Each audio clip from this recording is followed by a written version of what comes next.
এপ্রিলের 13 তারিখ সোমবার ছিল নীলের উপোস। তো নীলের মানে সব মায়েরাই তো নীলের উপোস করে, তো যথারীতি আমিও করেছিলাম, আমি আর মা দুজনেই উপোস করেছিলাম।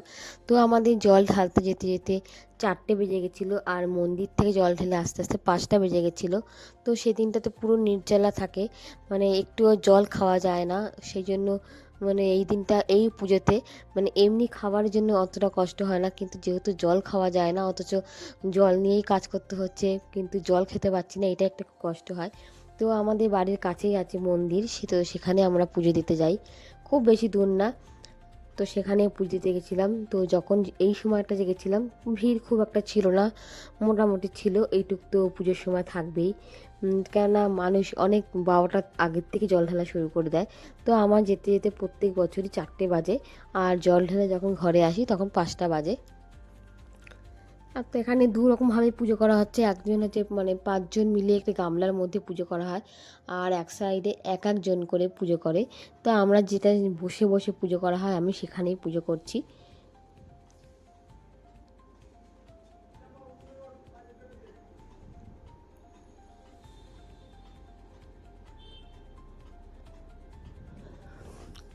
আমি সব কিছুই ভিডিও করি, ভাবি যে সঙ্গে সঙ্গে শেয়ার করব, কিন্তু আর সঙ্গে সঙ্গে শেয়ার করা হয়ে ওঠে না। ঘরের সংসারে কাজ থাকে, তারপরে সারাদিন কাজের পর যে আবার বসে ভিডিওটা এডিট করে পোস্ট করব, সেটাও আর ইচ্ছা করে না। ভিডিওটা করা আমার খুব শখ, যে যা কি করছি সেটা ভিডিও করে যদি রেখে পোস্ট করি, সেটা পরবর্তীকালে নিজেও দেখতে পারবো। সেই কারণে আমি ভিডিওটা করি, আমার খুব ভালো লাগে ভিডিও করতে। ওই জন্য যখন যেটাই হয় কিছুটা হলেও ভিডিও করে রেখে দিই, যাতে সেটা শেয়ার করতে পারি ফেসবুকে। এটা আমার একটা শখ। তো যাই হোক, তো এখানে পুজো হচ্ছে, ছেলেকে নিয়ে গেছিলাম, ওই আমার ভিডিওটা করে দিচ্ছে।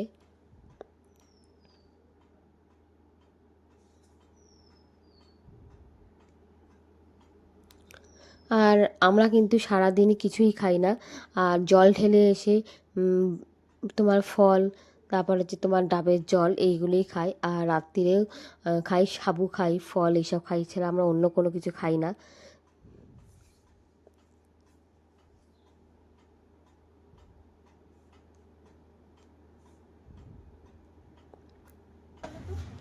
দিলে দক্ষিণা দিতে হয়, ভুজি দিতে হয়, আমি আসলে ভুলে গেছি। এই পুজো হয়ে গেছে, এখন আমি মোমবাতি, পুজোর পরে মোমবাতি ধরাচ্ছি, ধূপকাঠি ধরাচ্ছি ঠাকুরকে দেখানোর জন্য। আর মার যেহেতু পায়ে ব্যথা, তো মা দাঁড়িয়ে পুজো করেছে, আর আমি বসে পুজো করেছি।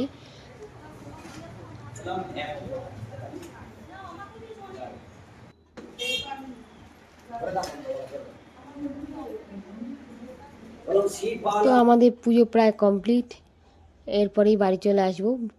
আমাদের বাড়ির থেকে 5 মিনিট লাগে মন্দিরটা, খুব বেশি, এই একটা খুব ভালো জিনিস যে উপোস করে বেশি একটা দূর যেতে হয় না, বাড়ির খুব কাছাকাছি মন্দির আছে, এই একটা খুব ভালো। না হলে উপোস করে এতটা দূর যাওয়া খুব কষ্টকর হয়ে যেত। তো যাই হোক, ভিডিওটা আমি এখানে শেষ করলাম, বাই।